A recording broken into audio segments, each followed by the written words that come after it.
नमस्कार मेरे प्यारे साथियों, स्वागत है आपका अपने YouTube चैनल अपने हिस्ट्री क्लास में। साथियों, पिछली वीडियो के माध्यम से हमने सिंधु सभ्यता के व्यापार के बारे में जाना। तो भाई, सिंधु सभ्यता के जो लोग थे वो किस प्रकार से व्यापार करते, यानी कौन कौन से प्राचीन स्थल हैं जहां से हमें व्यापार के साक्ष्य मिले।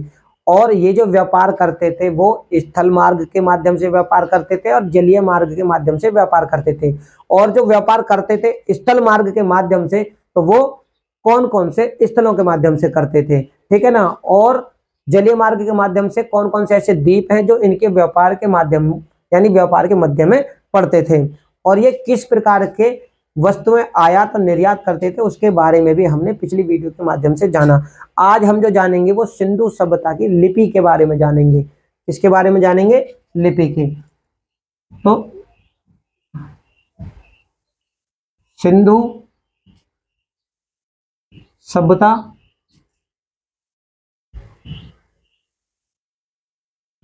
और आज हम किसके बारे में जानेंगे? सिंधु सभ्यता की लिपि के बारे में जानेंगे। मेरे प्यारे साथियों, चैनल मेरा नया है। अगर मेरी वीडियो आप लोगों को पसंद आए तो इसे ज़्यादा से ज़्यादा लाइक करें, शेयर करें। चैनल पर नहीं हो तो चैनल को सब्सक्राइब करें। वैसे तो आजकल देखो, ज्ञान कहीं से भी मिले, चाहे वो बड़ा चैनल हो चाहे वो छोटा चैनल हो, किसी के भी माध्यम से अगर आपको ज्ञान मिलता है तो वो ज्ञान आप लोगों को ले लेना चाहिए, ठीक है ना। हो सकता है बड़े चैनल के साथ साथ छोटे चैनल वाले भी आपको कोई बहुत ही ज़्यादा महत्वपूर्ण क्वेश्चन, ठीक है ना, आप लोगों को साझा कर लें। तो मेरे प्यारे साथियों, मैंने अपनी पिछली वीडियो के माध्यम से सिंधु सभ्यता के बहुत सारी वीडियो बनाई है जो कि छोटे छोटे टुकड़ों के माध्यम से बनाई है, ताकि आप लोगों को किसी भी तरीके से याद करने में या उन्हें समझने में किसी भी प्रकार की समस्या या परेशानी ना हो।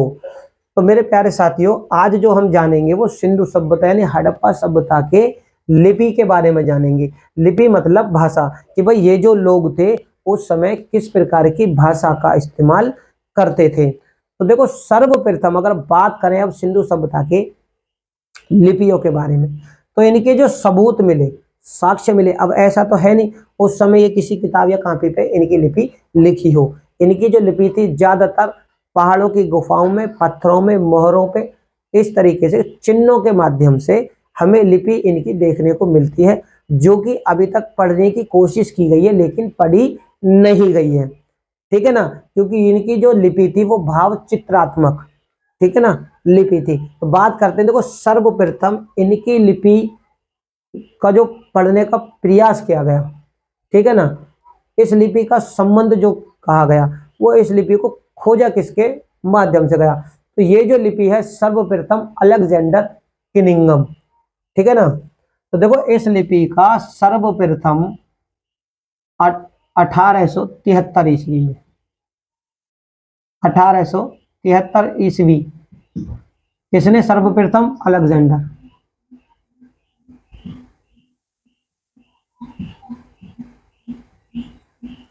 अलेक्जेंडर किनिंगम।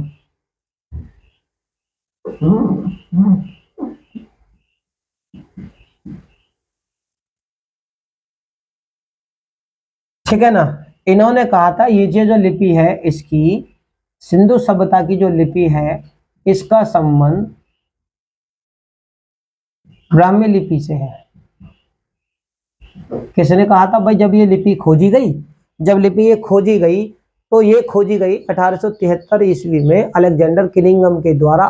समय मैंने आपको बता दिया। इन्होंने कहा था कि इसका जो संबंध है सिंधु सभ्यता की लिपि का संबंध वो ब्राह्मी लिपि से है, ये उन्होंने कहा 1873 ईस्वी में। सर्वप्रथम इन्होंने इस विचार को रखा। इसको पढ़ने का प्रयास, मैंने आपको बताया कि भाई ये जो लिपि, बहुत सारे विद्वान हुए जिन्होंने इस लिपि को पढ़ने का प्रयास किया गया, लेकिन अभी तक ये पढ़ी नहीं गई, केवल विचार धरे गए। लेकिन अब इसको पढ़ने का प्रयास, समझना, प्रयास। अब मैं आपको समझाने की कोशिश ये कर रहा हूं मेरे प्यारे साथियों, इस लिपि का सबसे पहले समझना और संबंध बताना वो किसने किया? तो वो 1873 ईस्वी में किया था अलेक्जेंडर किनिंगम। पेपरों में 3 शब्द, और इन्होंने संबंध किससे बताया? ब्राह्मी लिपि से। क्या बताया था? इसमें लिख देता हूं, संबंध बताया। ठीक है। अब ये 4 क्वेश्चन बन जाते हैं पेपरों में। अगर पूछ लिया जाए सिंधु सभ्यता की लिपि का सर्वप्रथम विचार किसने दिया, तो अलेक्जेंडर किलिंगम ने दिया।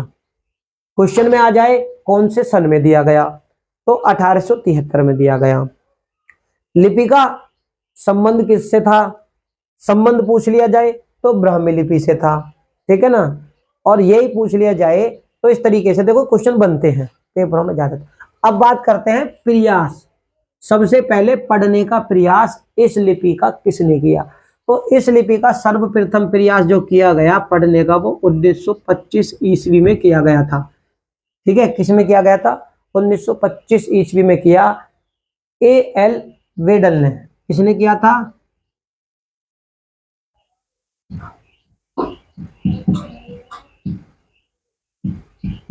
सबसे पहले L.A. वेडल ने, सॉरी 1925 ईस्वी में L.A. वेडल ने इस लिपि को पढ़ने का प्रयास किया था 1925 में।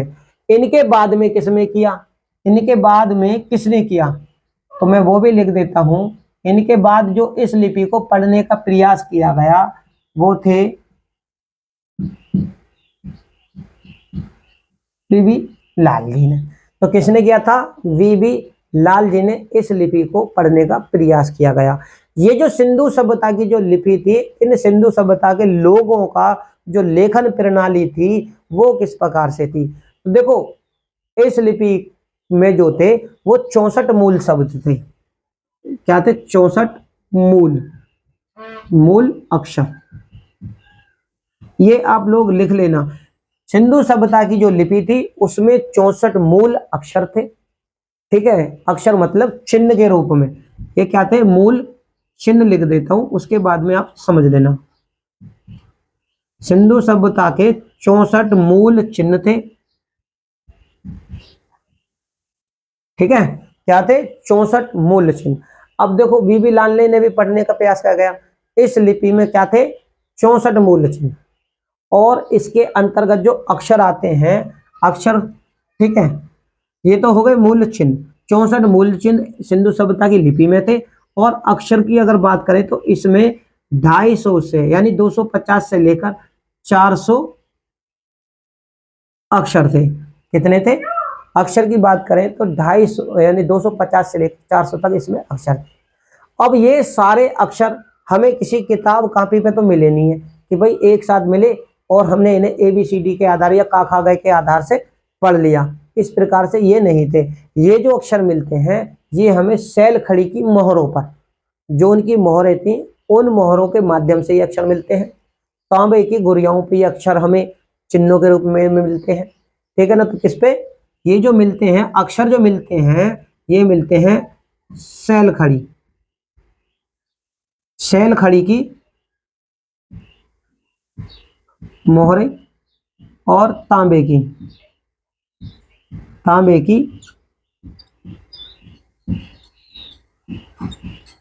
ठीक है, तांबे की गुड़ियाओं पे ये अक्षर हमें देखने को मिलते हैं, जो मेरा मतलब है। अब ये जो इनकी लेखन प्रणाली थी भाई, सिंधु सभ्यता के लोगों की लेखन प्रणाली जो मैंने आपको बताया था किस प्रकार से थी, तो यहां पर लिखते हैं लेखन प्रणाली। इनकी जो लेखन प्रणाली थी वो अक्षर सूचक, क्या थी, अक्षर सूचक यानी भाव चित्रात्मक, अक्षर सूचक भाव चित्रात्मक। अब ये जो लिपि है सिंधु सभ्यता की सबसे पहले सबसे पुराना जो नमूना था ना इसका सबसे पुराना नमूना, यानी सबसे पुराना जो नमूना है,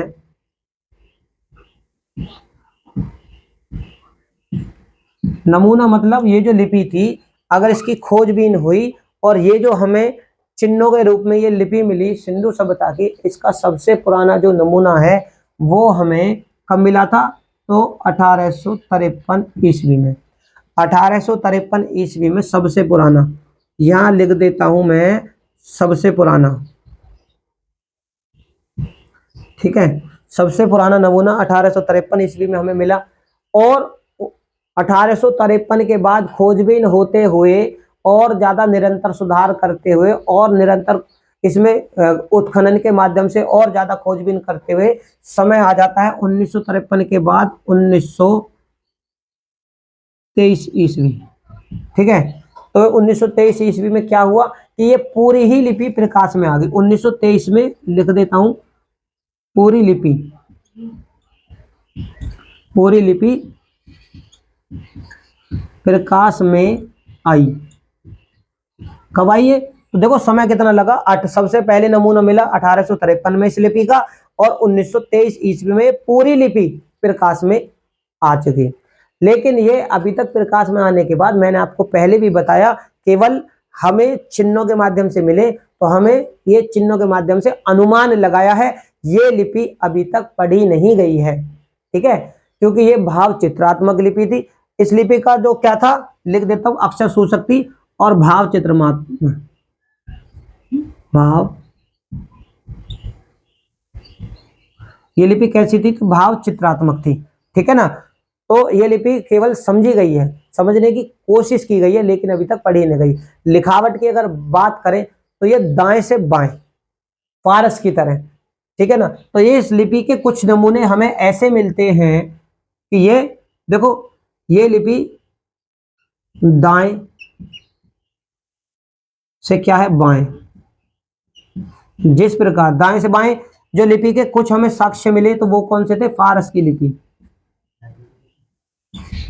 फारस की लिपि। अब इसके मिलने से क्या होता है कि भाई देखो, इससे ये पता चल जाते हैं कि हमारे विदेशी व्यापार थे उस समय, और हमें मिली दाएं से बाएं लिखने वाली कौन सी लिपि मिली हमें? यहाँ से सिंधु सभ्यता, उसे बोलते हैं फारस की लिपि।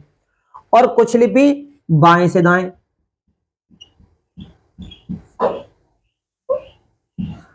बाएं से दाएं। तो अब ये बाएं से दाएं कौन सी लिपि थी? तो वो थी ब्राह्मी लिपि, ब्राह्मी लिपि। देखो लिपि यहाँ पर दोनों ही तरीके की मिल गई। एक लिपि मिली दाएं से बाएं, वो फारस की लिपि की तरह थी। एक लिपि बाएं से दाएं जो मिली, वो ब्राह्मी लिपि। और इसमें कुछ लिपि ऐसी थी सिंधु सभ्यता में, जिनको बोलते थे गोमित्रिका।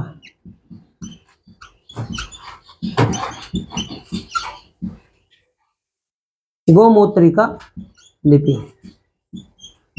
कौन सी लिपि हो गई? तो गोमूत्रिका लिपि। ये हमें कहां से मिली? तो ये जो लिपि है गोमूत्रिका लिपि जो मिली हमें कालीबंगा। कालीबंगा का जो मैंने आपको मतलब बताया था, वो होते हैं कांच की चूड़ियां, कांच की काली चूड़ियां। ठीक है ना, तो देखो गोमूत्रिका लिपि हमें कहां से मिली? तो कालीबंगा के ठीकरे पर। ठीक है ना, तो कालीबंगा के हमें ये कहां से मिली? तो ठीकरे से मिली। मैं फिर आपसे मेरे प्यारे साथियों एक बात आपसे साझा करूंगा। मेरे प्यारे साथियों, चैनल मेरा नया है, अगर मेरी वीडियो आप लोगों को अच्छी लगे तो इसे ज्यादा से ज्यादा लाइक करें, शेयर करें। चैनल पर नए हो तो चैनल को सब्सक्राइब करें। धन्यवाद।